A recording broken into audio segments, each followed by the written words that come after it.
for UNESCO. And this session is an interesting one.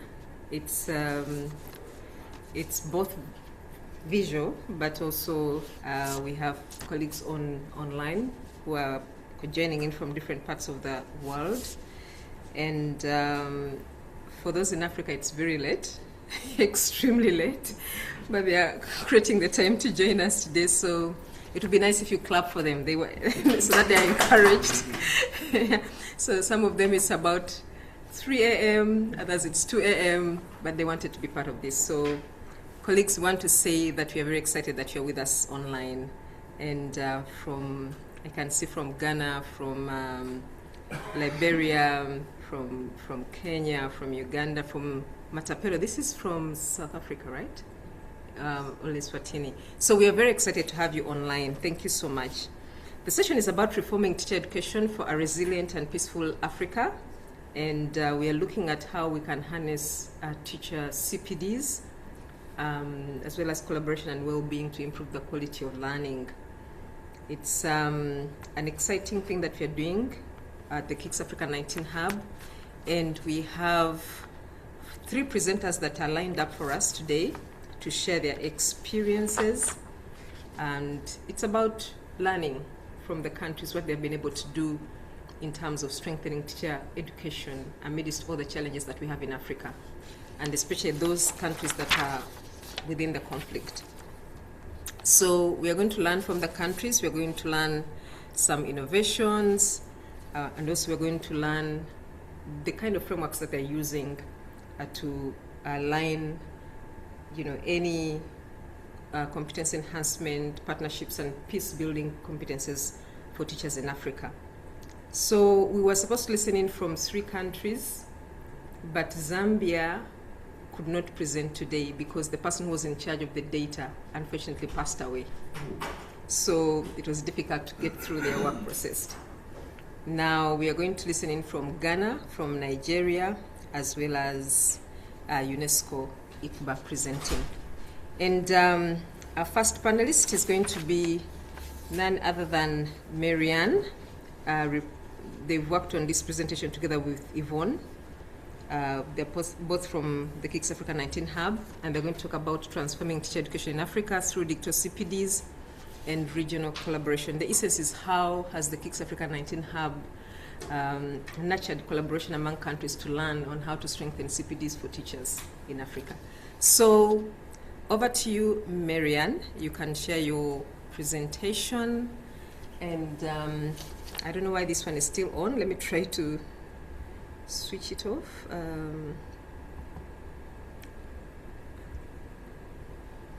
I didn't touch anything. Okay, beautiful. I'm trying. Okay, over to you, Maryann.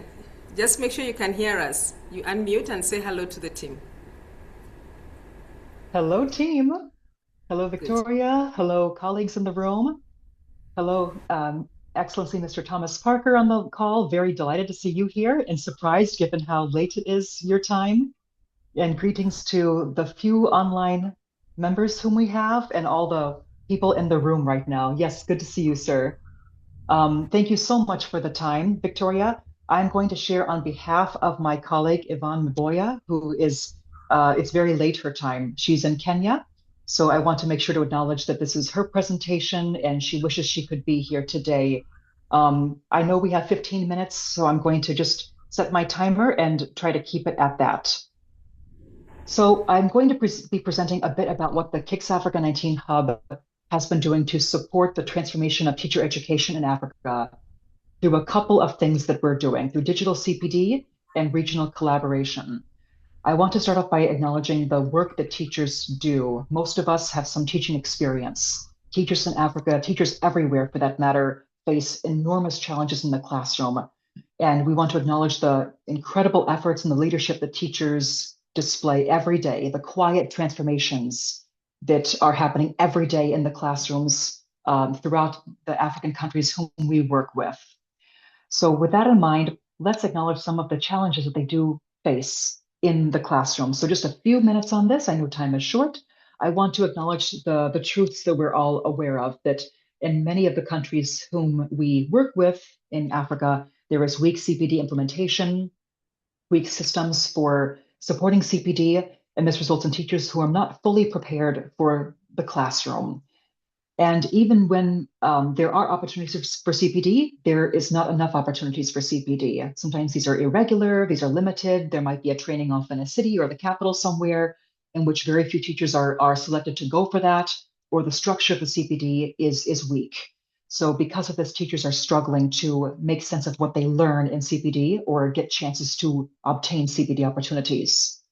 There's also low motivation and poor working conditions for teachers and teacher educators. That results in low morale, absenteeism, teacher attrition. We know how tough it is to be a teacher, even when the conditions are right, much less when the conditions are hard. And there are also inadequate infrastructure and resources in teacher training institutes and colleges. This leads to new teachers' potential being affected before they even go into the classroom. So, and their potential as educators is affected. We also know that there are oftentimes outdated curriculum in teacher training institutes, and this has led to issues across the board with UNESCO citing that insufficient teacher training and outdated curricula is affecting students' learning outcomes. So as teachers learn or do not learn, that will directly in fact affect what students will learn or not learn. There's a direct link between a teacher's knowledge and skills and teacher's curriculum and then the student's curriculum and their own knowledge and skills. Teachers are not being trained to with the practical and the pedagogical content, knowledge and skills for the real life challenges in the classroom. Of course, there are teacher shortages and qualification gaps. We know that only 69% of teachers right now in Sub-Saharan Africa have minimum required qualifications. That's down from 75% a decade ago. So that's even more challenging going forward. How do we have enough qualified teachers?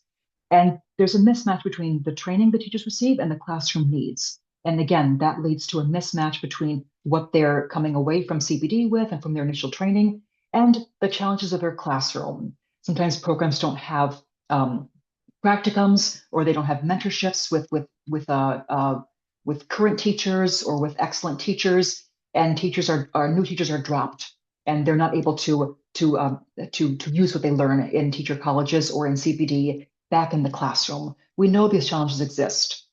Why are the reforms crucial for CPD in Africa? To improve, first and foremost, learning outcomes for students, because we know that better trained teachers deliver clearer instruction, they assess their students more effectively, and they can support diverse learners in the classroom better. And without that, learners will be in school, but will fail to acquire even basic foundational literacy and numeracy. Teacher reforms are essential because they can promote equity and inclusion in the classroom. And teachers who are better trained and who are trained, especially in inclusive education, can reach out more to the learners who require more support, those with disabilities, girls, refugee students, marginalized groups, multilingual students, and students that are in refugee or conflict zones. We also know that if we strengthen the teaching profession, we can address the ongoing crisis of teachers in Africa with low morale, high teacher attrition, weak qualifications, and the social status of teaching. We could also align education with 21st century needs if we address teacher CPD reforms.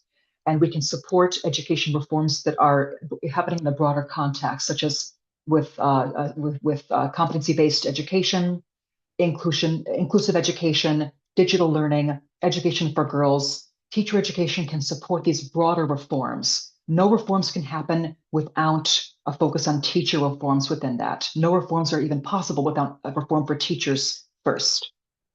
So the KIX Africa 19 Hub is a project that has been ongoing since 2020, during the height of the pandemic, I will add, that is supported by the GPE, the Global Partnership for Education, as well as the IDRC, the International Development and Research Center of Canada. And the hub supports 19 countries in Sub-Saharan Africa to facilitate and exchange knowledge and evidence amongst themselves. It's really aimed at policy actors and education practitioners who are in these countries who are working on some of the reforms that I've mentioned and who believe strongly in education as the driving force for social change. So they're working on it and they believe in education.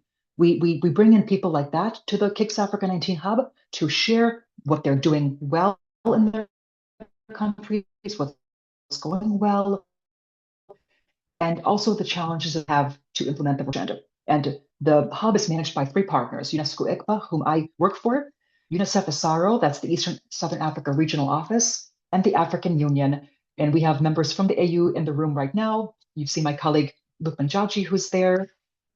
So I will go to the next slide and talk a little bit about how we are now supporting some of these reform efforts.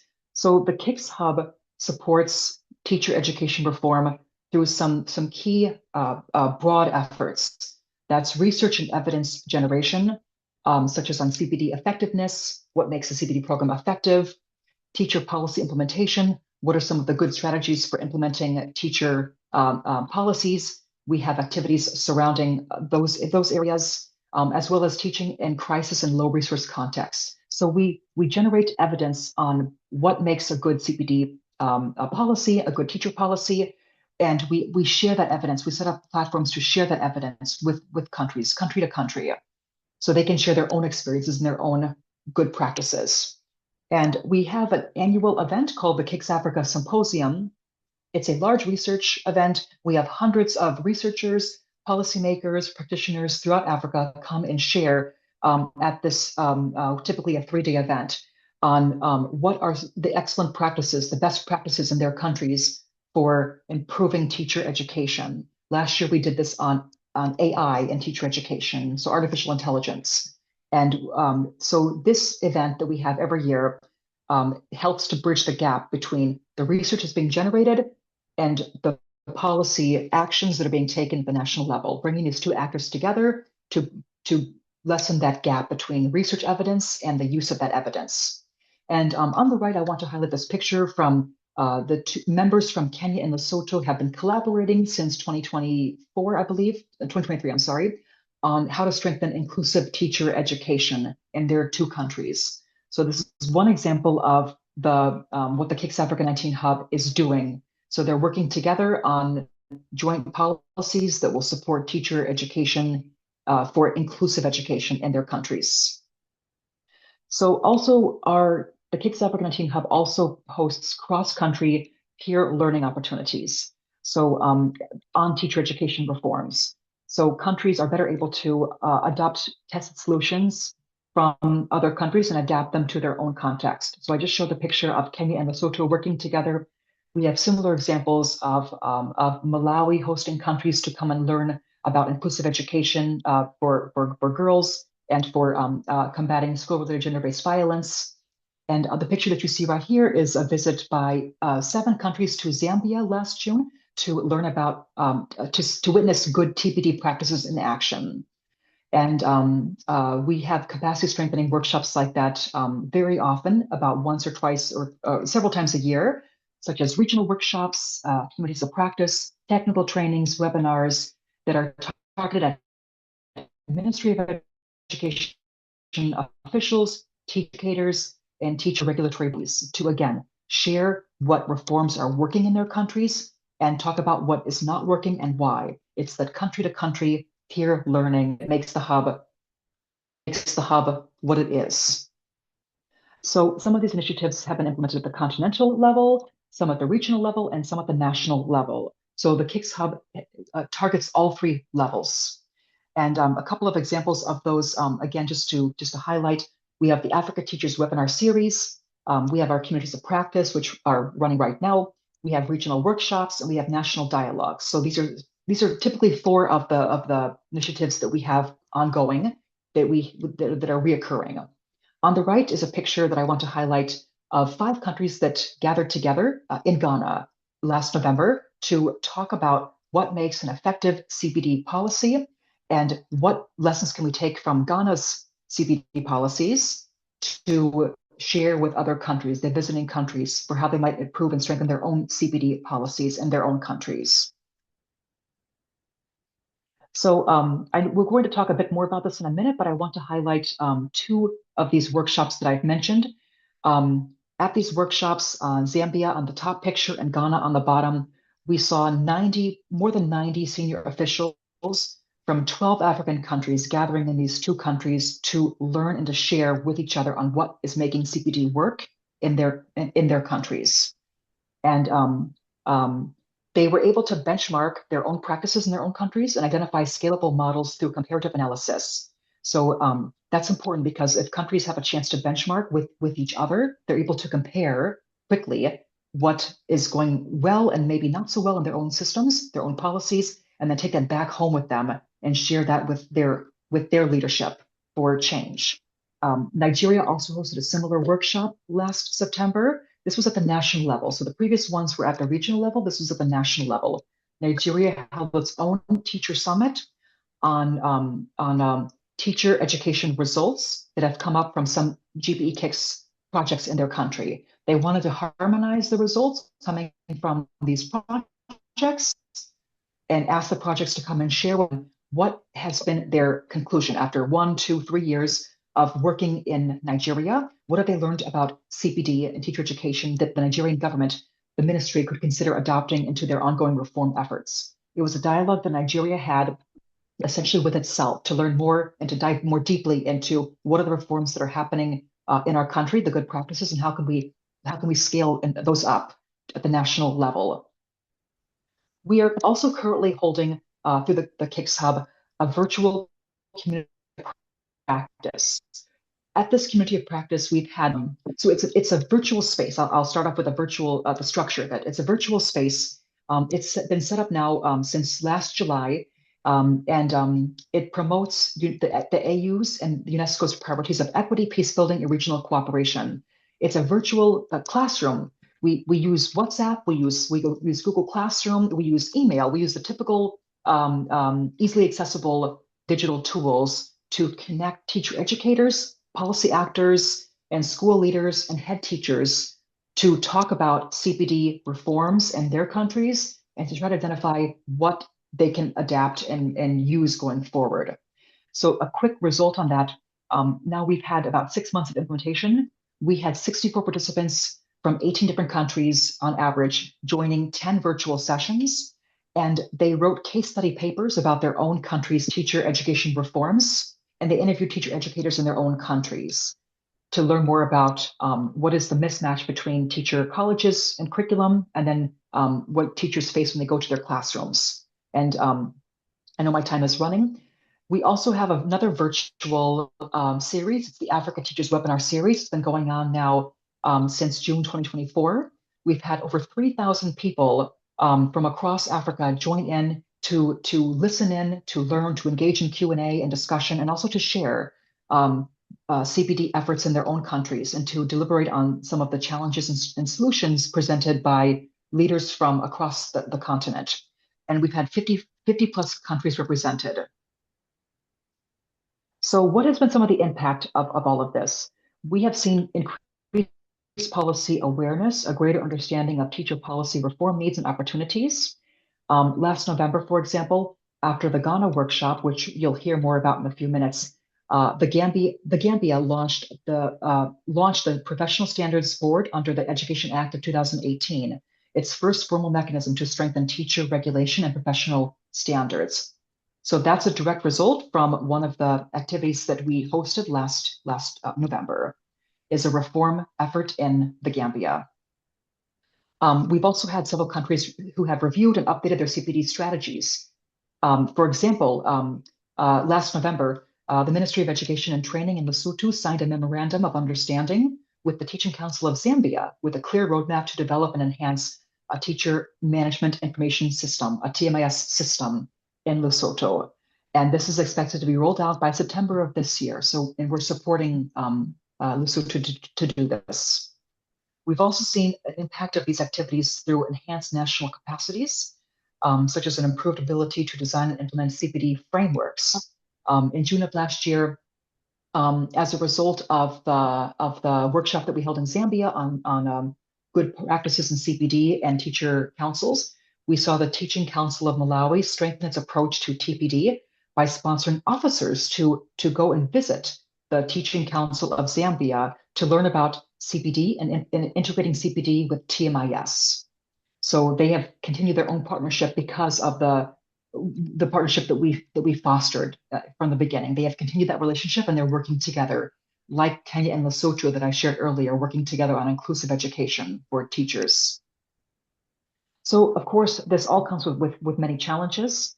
We know that when we work online, we're going to face connectivity issues. So we do see that with our digital work. We do see that there's limited internet access in some countries, more so than others, and constraints to online participation in general. It's not as engaging as in person. We realize that. But even so, we've seen countries with low connectivity, like South Sudan, come out very strongly for the community of practice that I mentioned earlier, for that online learning course. They came out very strongly, and quite a few members joined, and they continued until the very end, even given the constraints. So it's also about people finding a way. They want to join. They want to strengthen CPD in their country, so they do look for a way around the constraints. So I'll just speed up a little bit here. I know my time has ended.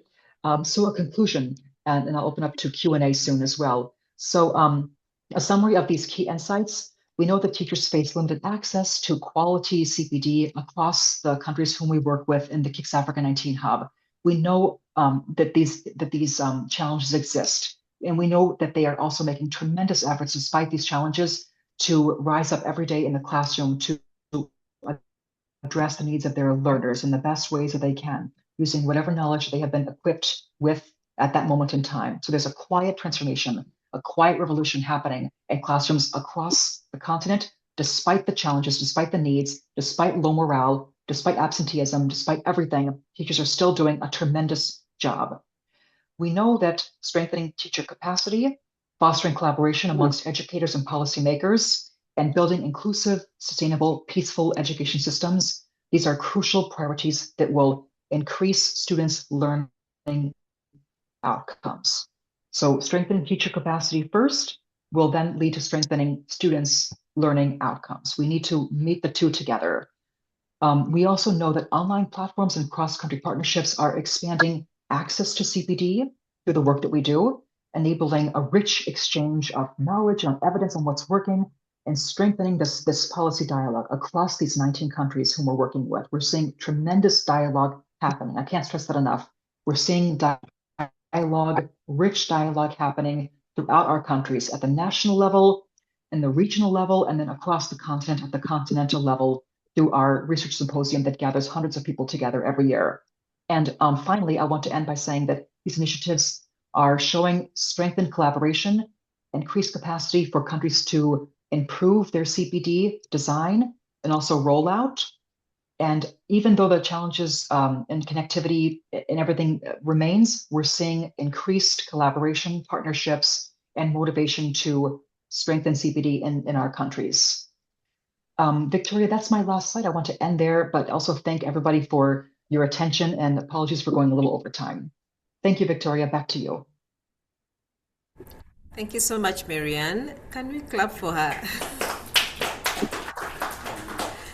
Yeah, thank you so much.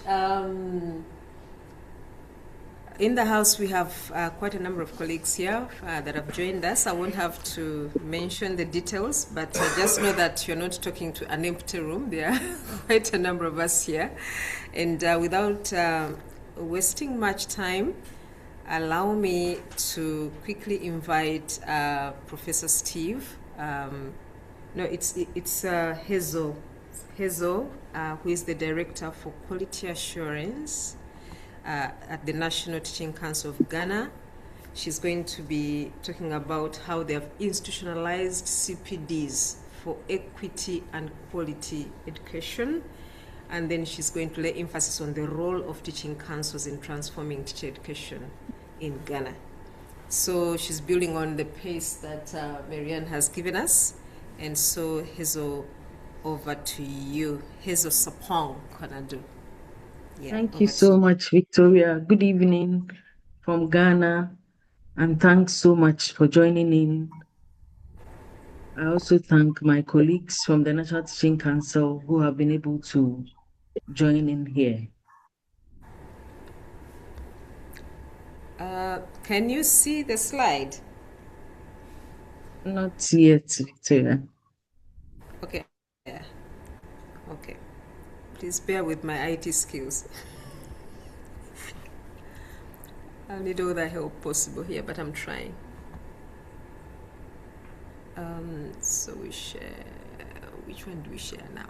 This, I guess. Yes. Right? Yeah. Share. Okay. Then we do that. Can you see the slide? Hazel, do you see anything?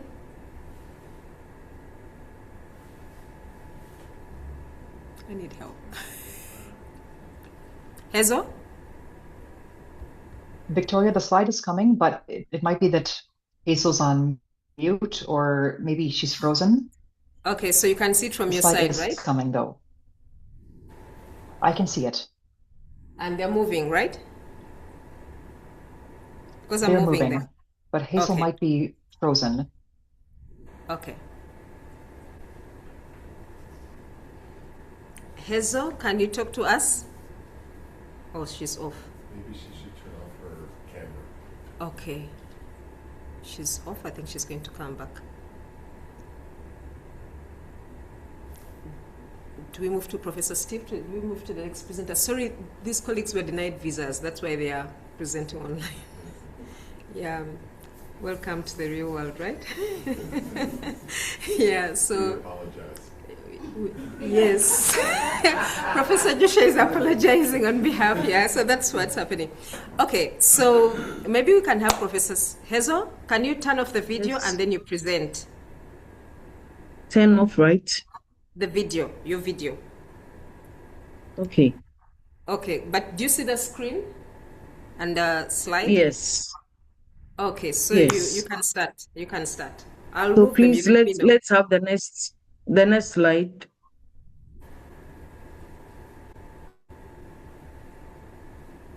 Okay. So to begin, we are saying that education systems across Africa are under pressure from inequality, conflict, and rapid change. And those who are at the center and can work very well are teachers. And we are seeing these teachers not just as educators, but as agents of stability, inclusion, and peace. They are those that can strengthen the society. So society strengthening now dwells with the teachers, and we cannot forego their professional development. It is good that we make their CPDs central to this transformation that we are talking about. There's no way we can separate institutionalizing CPD from professionalizing teaching. And in Ghana, some scholars emphasize the critical role of CPD in improving classroom practice, professional identity, and learner achievement. One like Professor Anamo Mensah underscores that reforms in teacher education must be grounded in lifelong learning systems that adapt the changing sociocultural and technological realities of African societies. And we know these lifelong learning systems are embedded in CPD programs, which are assessed by all teachers. If we talk about teachers in Ghana, we are looking at professional, non-professional, we are looking at teachers in public and private schools. Next slide, please. So the key question here is how can the CPD be institutionalized to improve equity, quality, and resilience in education systems? And we are drawing experiences from what we do in Ghana through the National Teaching Council, and also broadly look at what happens in other African countries that we have engaged with. Next slide.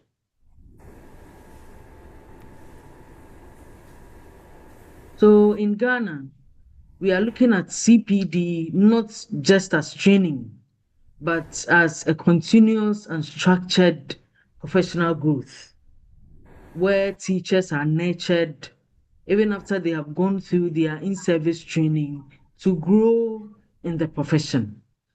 We have CPD as mandatory because it is credit-based. If you go through CPD activities, you accredit points, and then those points are used in renewing your license. And so this is where the professional regulation comes to play. So we are not just looking at teaching as just a job, but one that is regulated with standards. Next slide. The National Teaching Council's activities are guided by policies and legal frameworks. So we have the Education Regulatory Bodies Act 2020, Act 1023, that mandates us to develop and promote continuing professional education in the teaching profession. So all that we do with CPD lies in our act, and it also aligns with the African Union CESA 2026 to 2035 and global calls for lifelong teacher learning. And this is where we see CPD as a right and a responsibility for every teacher. And for us to address these inequities and promote peace-oriented teaching, we have our CPD activities for all teachers, not for some teachers, for all teachers. They are made in such a way that all teachers can access. So what are these key reforms that the National Teaching Council has brought about? We have our structured CPD system, where we have introduced the point system. With CPD, we are talking about the various categories. We have three main categories, which are the mandatory, the targeted or specialized, and then the recommended. The mandatory trainings, we have our professional learning communities, and then we have a national CPD day, which happens once every term in the primary school and once every semester in the secondary school. So you go through PLCs and you accrue points, you go through the National CPD Day and you also accrue points. We also have a system where we accredit CPD service providers. We give them the opportunity to go around the country to organize either targeted or recommended training for teachers at a fee. And the government of Ghana has been so benevolent to teachers by giving them CPD allowance. So teachers have allowances that they use to assess these CPD programs. And at the end of the day, we are able to track all the activities digitally because we have a portal where teachers go on to assess the CPD programs, whether face-to-face or virtually. And for all these, points are awarded. And at the end of the day, teachers are able to get their CPD transcripts showing all their CPD programs they've taken and then the points which are allotted them. Next slide. So why CPD? Why does CPD matter?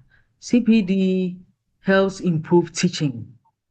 Teachers are able to sit together and acquire current and new knowledge to help in their classroom work. We know that all these translate to the learners. We want them to improve their learning outcomes. So if teachers are able to come together and gain knowledge, at the end of the day, it will improve their classroom teaching and learning.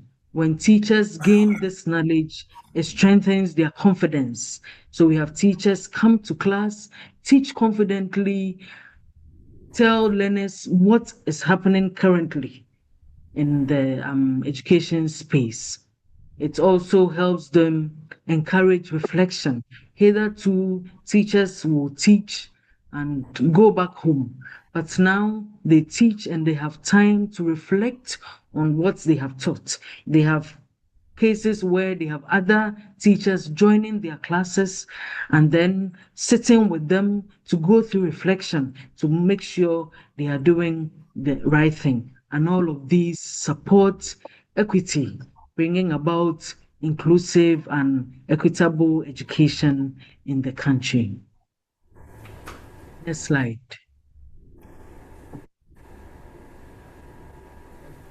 With all these, there are some gaps. We have some teachers in the rural area who have unequal access, especially with virtual trainings. They have network issues and so on. And then there are some programs too that are rather costly, even though the government gives them some money. There are some that are costly, so they find it difficult to access. And then we have variations with the quality of the CPD providers.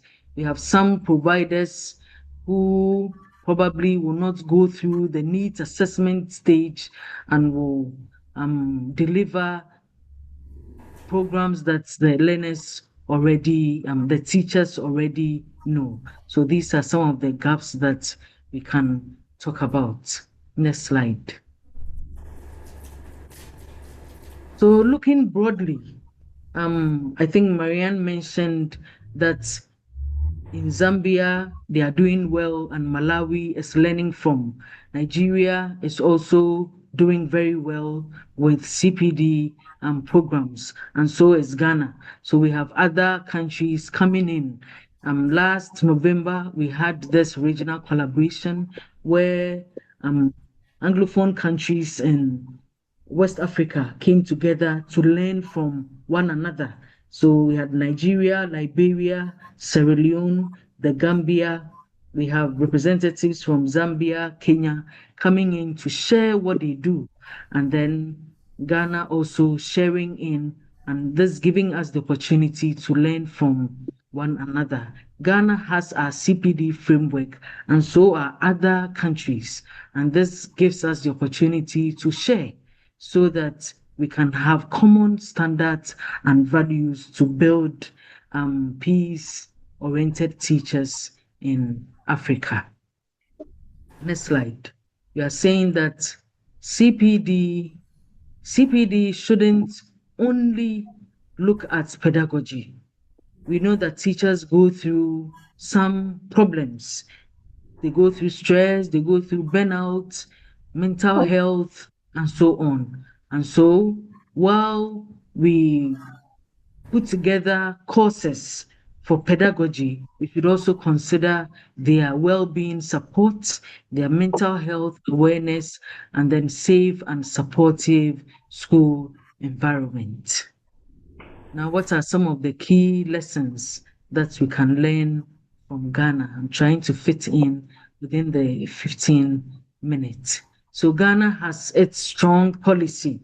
I mentioned that all our activities are embedded in our act, the Education Regulatory Bodies Act. That gives us the grounding to go through all our activities, and CPD is not an exception. And so it also gives us the power to institutionalize CPD to improve the professional status of teachers. We have collaboration and innovations coming in with other agencies of the ministry, with the Ghana Education Service, with the Ghana TVET Service, and all others. And then we have equity and focus. We intentionally come up with activities so that all teachers will benefit. It is something that we intentionally look at. What are some of the strategic recommendations? CPD involves funding, and for us, we are privileged to have the government subsidizing, giving us some amount, and so we recommend that this will be done in other countries. And then we've also tried to decentralize CPD delivery to all our regions by bringing in a certified CPD service providers. They go around and deliver CPD programs to teachers. Even though it's at a fee, it's better so that those who do not have internet access will be able to benefit from this other variety. We are strengthening monitoring and quality assurance. We monitor the activities of these CPD providers and we monitor the teachers through our portal. And then we support the well-being of teachers. We integrate well-being and mental support. For the first National CPD Day program that we had, teachers had the opportunity to learn about their own mental health. And the confessions that came made us know that they had really learned on their burnout and all of those so that it will help them in their delivery. We also leverage technology where appropriate.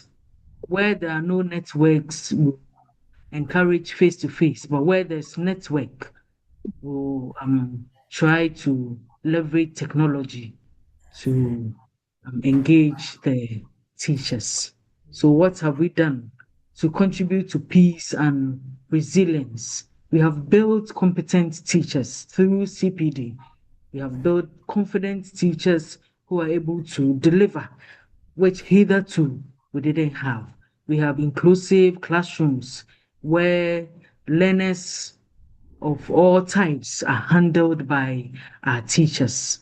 We strengthen social cohesion and trust through programs where teachers are able to engage learners with counseling. They're able to counsel them to build trust in them. And all of these, we say we prepare teachers as peace builders, even in divided contexts. So, in conclusion, we want to say that CPD is important. If teachers don't learn, they rust. We are not seeing CPD as optional. It is supposed to be foundational and it's supposed to be for all teachers, not some of them. Ghana's model offers practical lessons for Africa and beyond. And for some years now, we have some countries coming in to benchmark. We've also traveled out to see what others are doing and benchmark. We are saying that when you invest in teachers, we make sure we bring up equity and stability to build the future of our learners. Thank you very much. Thank you so much, Hazel. I hope you had the hand claps. Those are from the colleagues appreciating you. And thanks for joining. You are welcome, Hazel. We have colleagues online. We also have program leader Trisha. She's joining in from IDRC. She's online. And we have other colleagues from IDRC right here. And colleagues from UNESCO and the KIX Africa 19 Hub, 21 Hub, and others. Fawe and many colleagues. So there's quite a lot that is in place for us to choose. So I encourage all of you, if you have comments or questions, just reserve them. We only have one more presenter, and then we shall have a space for discussion. So allow me to invite the last presenter, who is going to be Professor Steve from Nigeria, who is going to share on the topic of promoting professional values and partnerships through the African Union Continental Teacher Competency Framework. So he's one of the brains behind that, and he's going to be sharing with us. Let me stop sharing. He requested that we run the slides from this side. So just give me a second.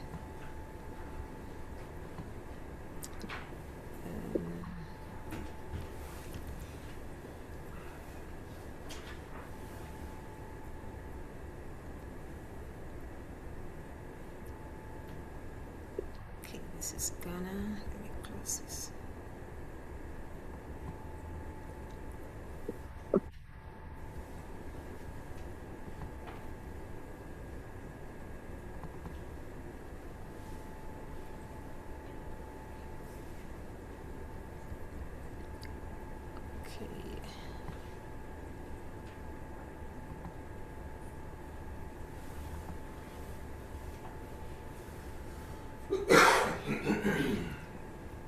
Okay, Lesotho. We have a comment from Lesotho. They're appreciating. Okay. All right. So, Professor Steve, let me know if you can see any slides from my side. Yes, quite clear. Can you hear me? You can see? Yes. Okay, beautiful. Yes, I can see clearly. You can hear me clearly? Yes, we can. Have you seen the next slide? Because I'm going to take you back to the first one. Yes, I've seen the next slide, yeah? Okay, over to you. You have 15 minutes. Thank you. Okay, thank you, colleagues. My name is Steve. I work for Africa Federation of Teaching Regulatory Authorities, which is the intergovernmental authority that is an umbrella of all the national teaching councils in Africa. So I'm the executive director of academics, and I'm here to share how the continental teacher competency framework is helping us to, build upon a common professional value and partnerships. Next.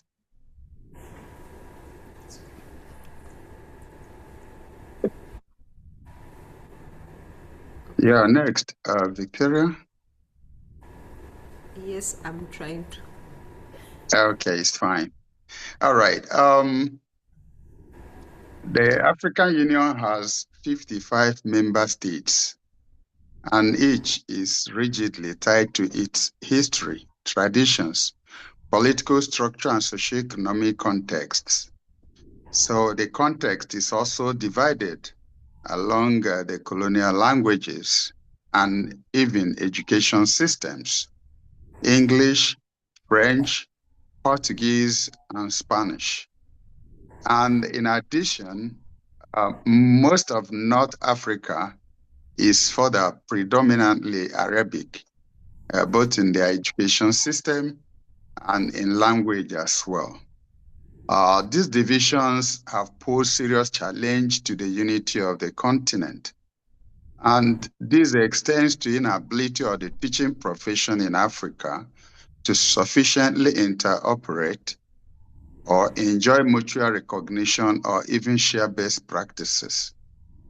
For a continent of about 1.5 billion people, definitely this is worrisome because it has implications for the progress of the world.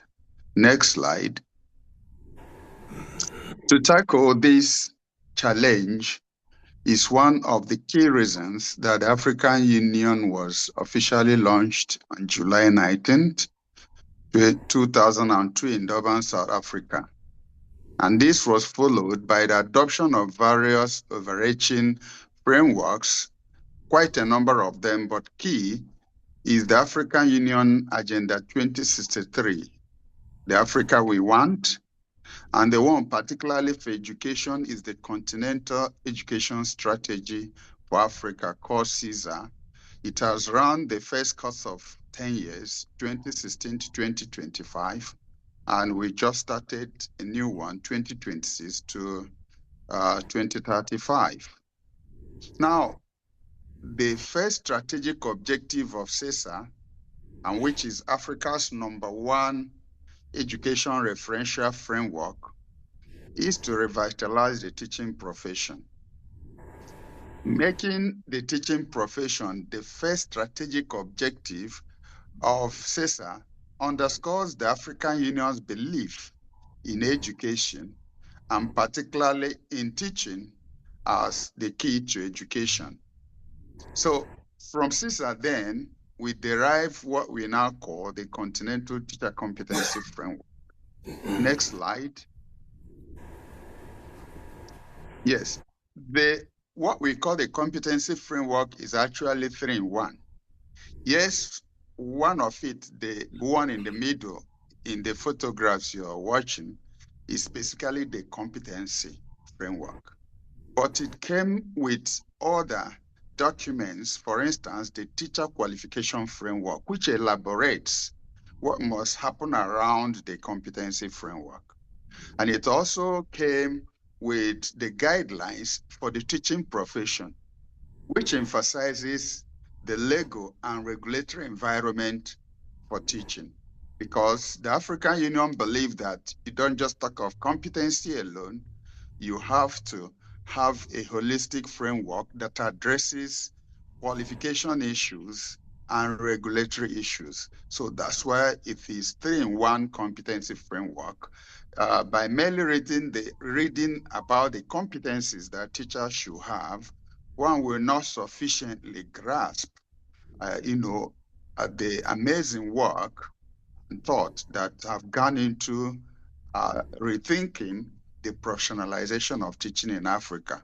So it's always advised that these 3 documents should be read jointly. Next slide.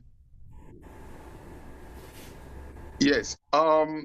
Now, specifically for the competency framework, you have a set of frameworks for the teachers and you have for the school leaders. School leaders, here we mean the head teachers of primary schools and principals of secondary schools. There are 5 domains of the teaching standards, and under the 5 domains, you have 21 standards.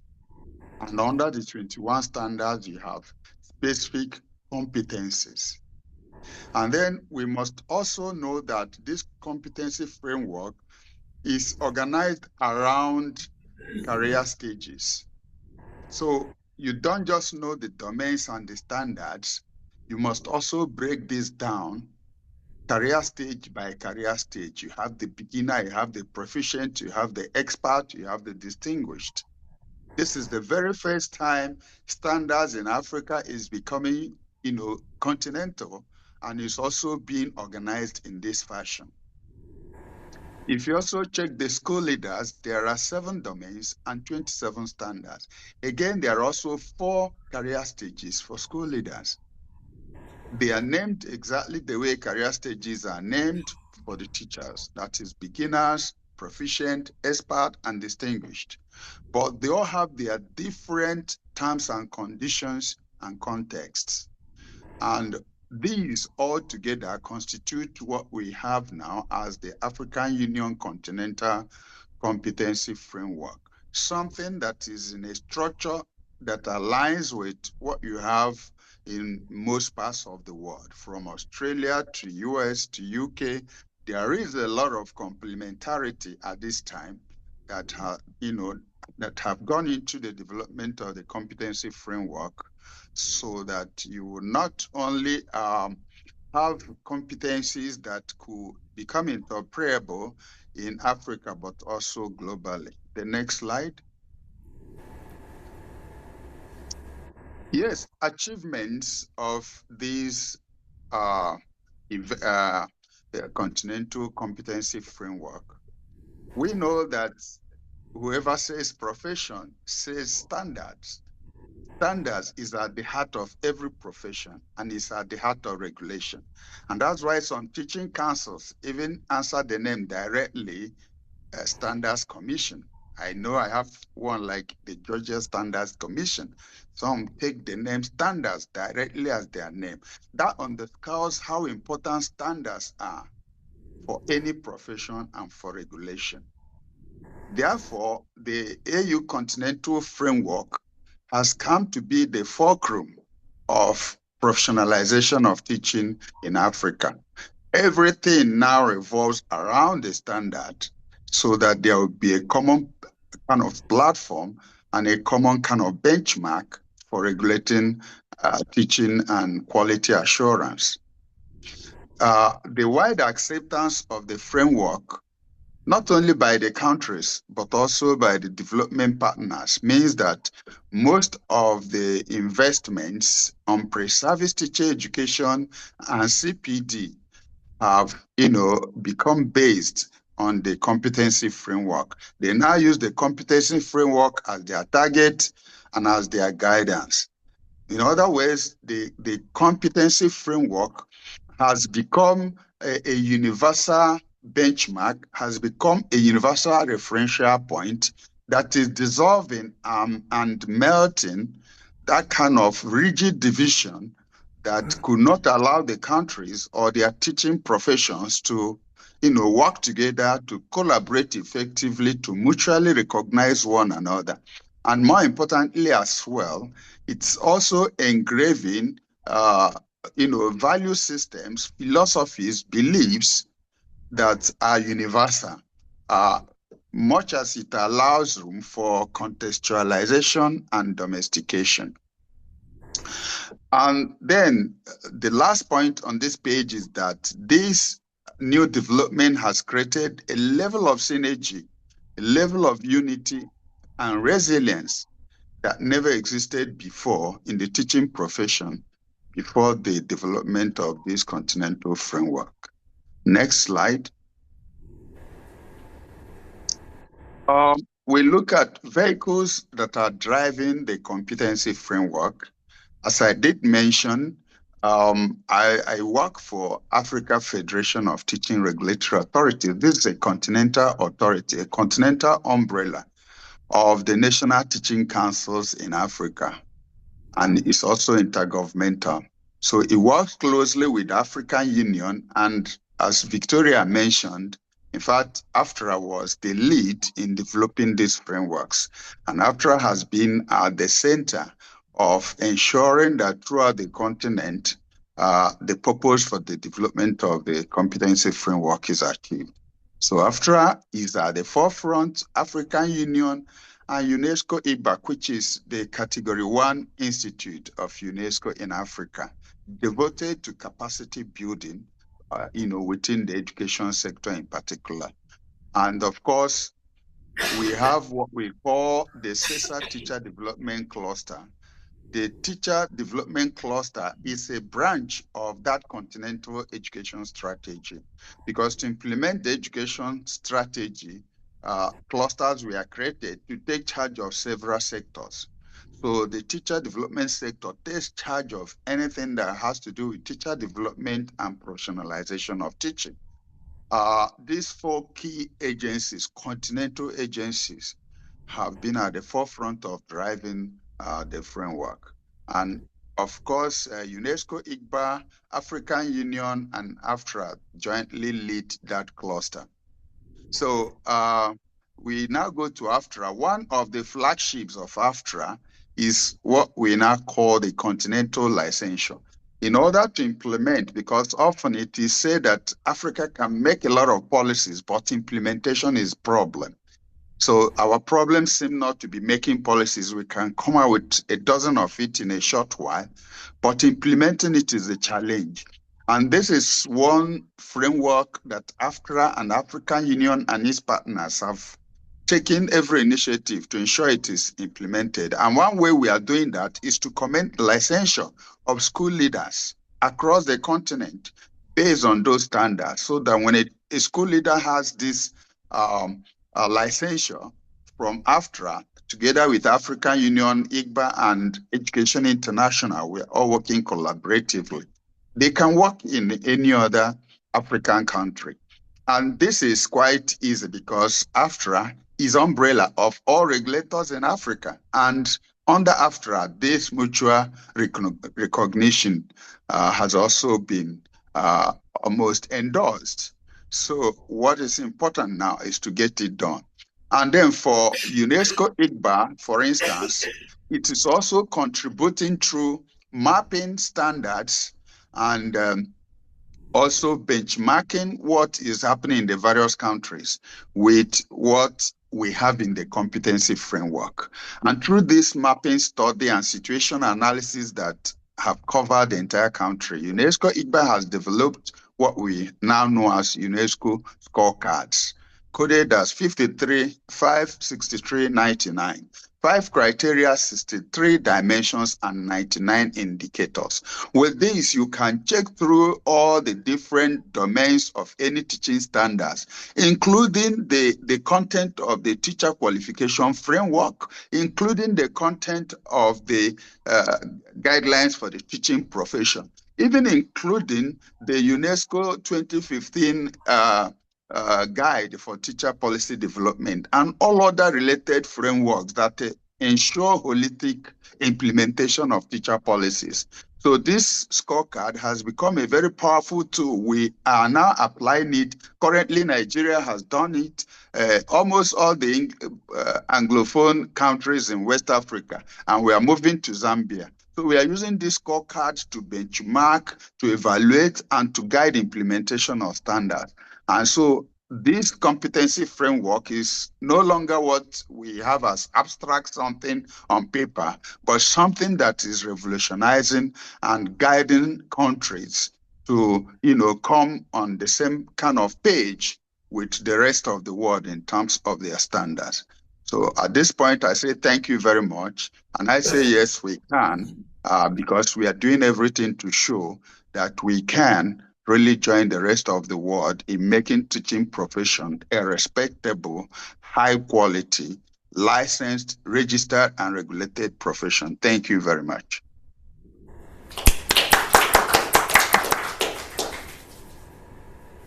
Thank you so much, Professor Steve, and thank you so much, all our panelists. We have close to 9 minutes to end this beautiful session, and maybe for purposes of recapping, we began with Maryann, who was telling us about what the KIX Africa 19 Hub has done to contribute to the transformation of teacher education in Africa. And she gave a broad spectrum of the issues and challenges around teacher education in Africa, and then how the hub, the KIX Africa 19 Hub, is bringing together countries to learn from each other to address some of these issues through competence enhancement. And it was quite an interesting presentation, and I know that colleagues might have some questions in line with the same. Then we zoomed into Ghana, which gives a very specific example on how they have institutionalized CPDs for equity and quality education in Ghana. I happened to be in Ghana and witnessed what they're doing. It's just tremendous, up to the school level, including the professional learning communities within the school setups. So I would encourage you to visit Ghana one day. So anyway, she talked about the role of teaching councils and what they're doing in transforming teacher education in Ghana, and how they've been able to mentor other KIX Africa 19 countries in line with the same. And then we moved from Ghana to now the continental level, where Professor Steve gave us a spectrum of what is happening with the African Union Continental Teacher Competency Framework, and how they've been able to develop scorecards, and how they're supporting countries. So in this remaining 8 minutes, you might have a question for the panelists. Even if it's a thank you, it encourages people. So I want also to see online, just in case there is any comment from the colleagues who have braved the wee hours of the night from Africa. I don't, yeah? Okay, so I'll start with the house. Professor Joshua has a comment, then I'll go to Hamidou from IDRC, and then my colleague. Okay, so I think you need to come here so that they can hear you. Again, I mentioned that they could not be able to make it because of several issues. Just come and stand right here so that you can ask them. Hi, I'm Joshua Muskin from Geneva Global. And I want to applaud all the presentations. Hazel, I've got questions specifically for you, and I want to applaud you for your very neat and impactful slide deck. But my questions are, they're linked. When does CPD happen during the school day or during the school week? And how does it affect the operation of classes? How do you match CPD in any one school to the needs of the teachers in that school? Or is it more a generic approach? And then who leads the CPD? Are the supervisors or inspectors involved? Is it school-led? How does that balance out? Thank you. Okay, thank you so much. I encourage you to come here because of the reasons we all know. It's very complicated. Let me just try to turn off one of these just to end the show so that they can be able to see you very well. Just a minute. I'll close this off. Okay, so you introduce yourself. Yes. Hello, everyone. My name is Hamid Bukhari. I'm a senior program specialist with the IDRC and part of the KIX team. So I'm glad that I'm here for our sister hub presentation. So I have a question for Hazel. Something that really did not come through in the presentation of your CPD policy is this issue of contract teachers, because there is somehow an underlying assumption that we have a homogeneous teaching force, which we don't.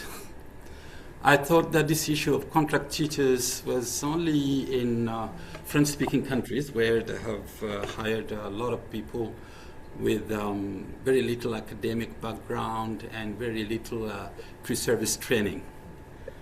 But I found out that there's actually the same phenomenon is found in English-speaking countries.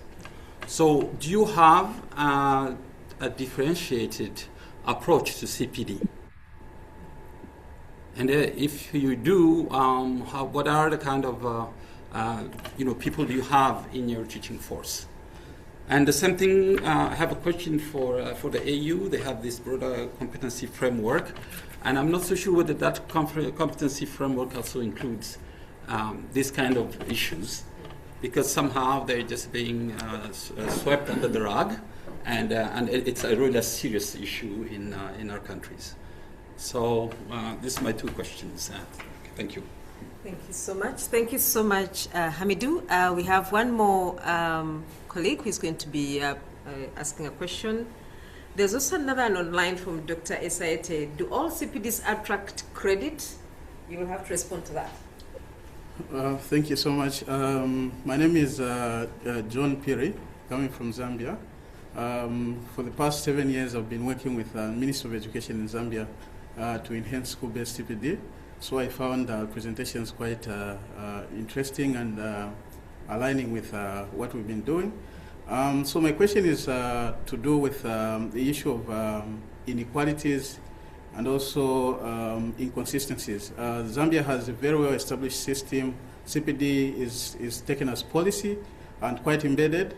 More recently, in the work that we've been doing, trying to research how CPD can be localized, we've observed that two of the key challenges are inequalities, especially when you compare rural and urban settings, but also inconsistencies, and that clearly affects quality.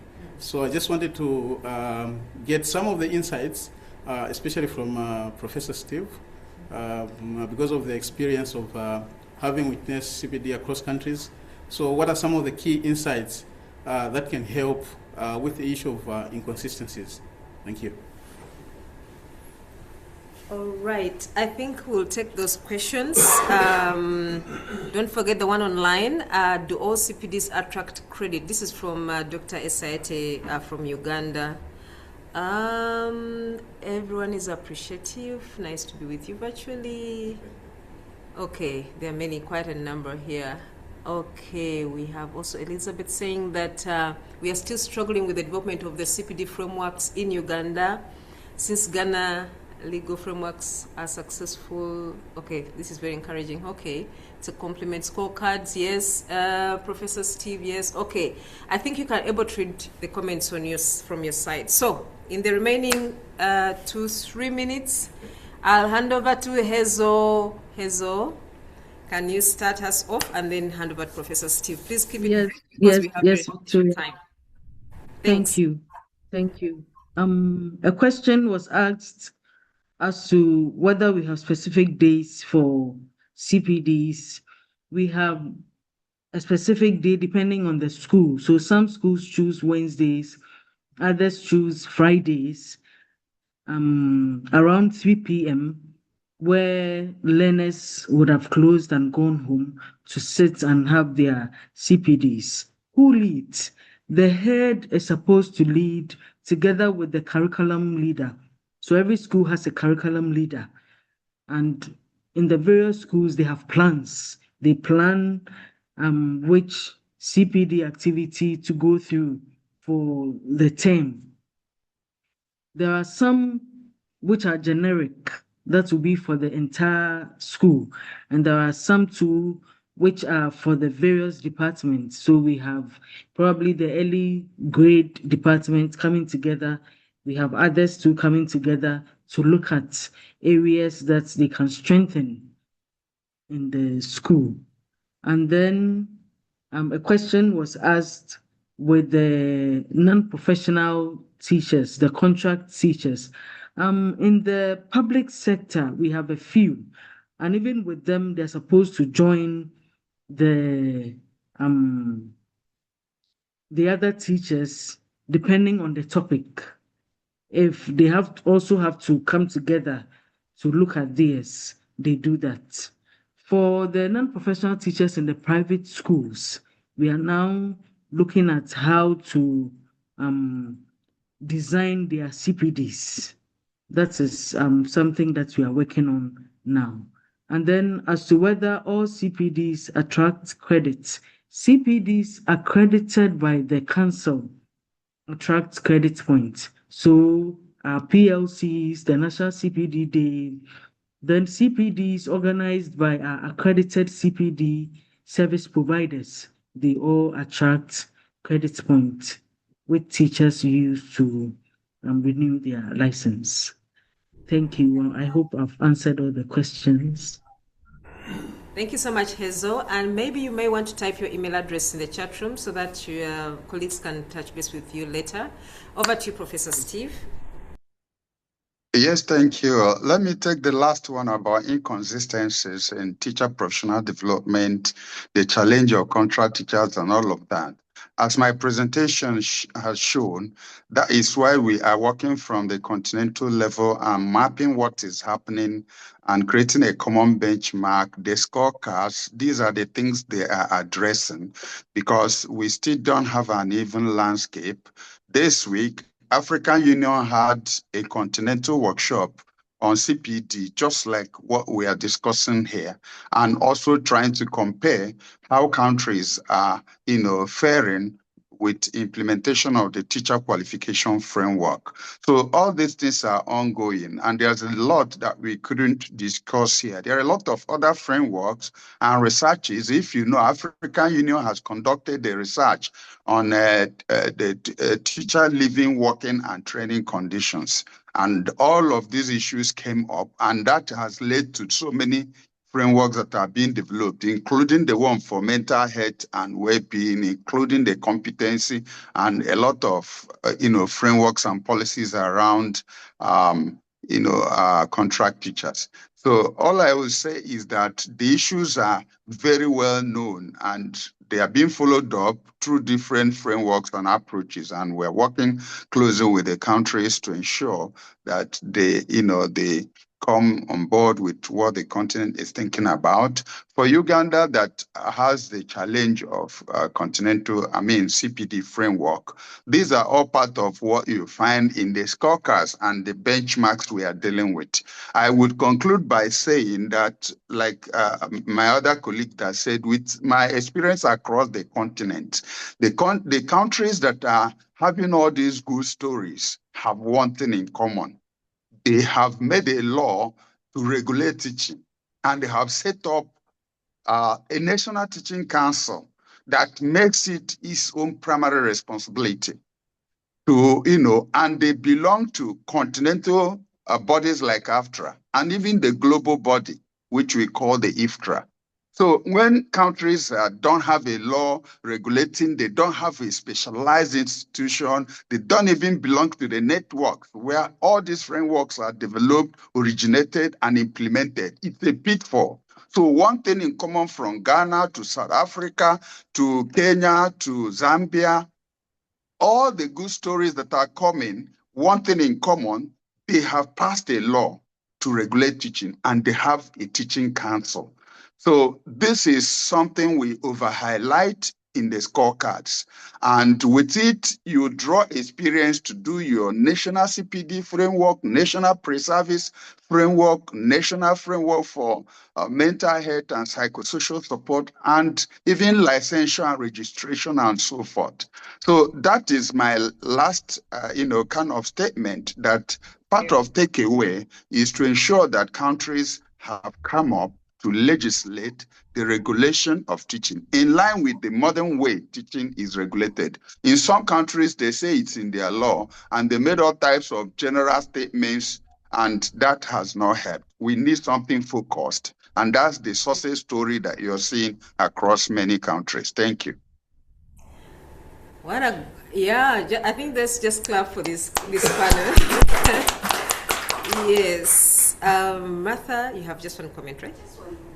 Yes, and you'll also you thank them for us. Martha is the director for FAWE, regional director for FAWE, so it's an honor even for us to say thank you to them. Yes, over to you. Yeah, thank you. Thank you so much to all the presenters. And I think what has been presented is very, very good. But my general observation is, how do we make all countries accountable? Because what we present is very different from what is on. And we've had good stories from Ghana. If you went to Ghana, it's not even in every school in Ghana, every region in Ghana. If you went to other countries, it is very different. So what can the African Union put in place to ensure that different countries implement whatever has been agreed upon? For me, that's where my challenge lies. Thank you. And thank you so much to all the presenters. Thank you for all the work that you're doing, the researches, the scorecards that are happening.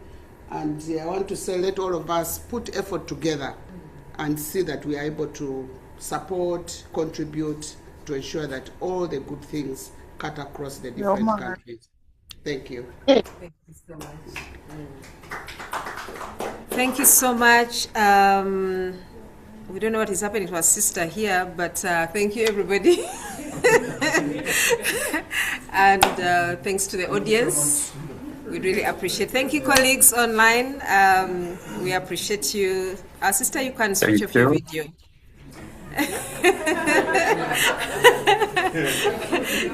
Yes. Thank you so much. Thank you so much. Thank you. Thank you, everyone. Thank you. Bye. Just need to. Okay, bye. I don't know if you can see the colleagues who are leaving the room. I don't know. One name, yeah. Oh, yes. Is that Jaji? Yes, it's Jaji. Yes, quite a number of them. Good to see you. Okay. All right, bye. Bye-bye. Bye-bye. Bye-bye.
afuna kwenda kuma kume kwa Kana kuma jana kuma wani.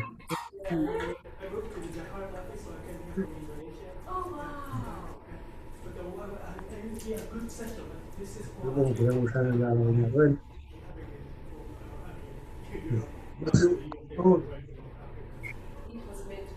Oh, try to see.